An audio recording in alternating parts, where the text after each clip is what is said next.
చూడగానే ఆ పైకి చూడగానే అబ్రహాము రొమ్మున ఆనుకొని విశ్రాంతి పొందుతున్న లాజరు కనపడ్డాడు.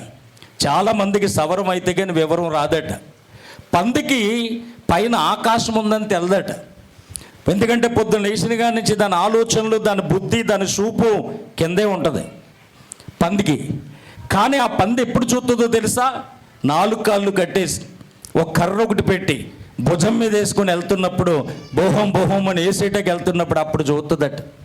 పైకి చూసి పైన నీలాకాశం ఉందేంటి, పైన కూడా ఆకాశం ఉందా అని అప్పుడు అంటదట, ఆకాశమందున్న ఆసీనుడా కన్నులెత్తి నీ వైపు.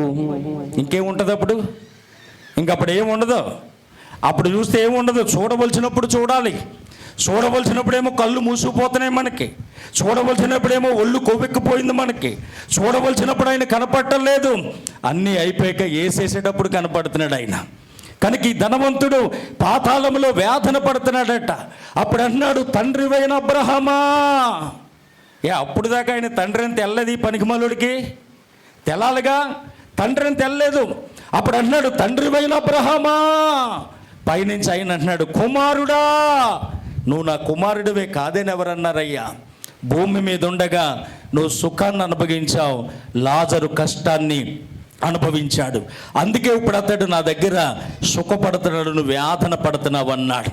అప్పుడు ఆ ధనవంతుడు ఏమంటున్నాడో తెలుసా? తండ్రివైన అబ్రహామా, నేను విపరీతమైన దాహంతో ఉన్నాను. ఆ లాజరు సిటికి నీళ్ళు ముంచి ఒక నీటి చుక్క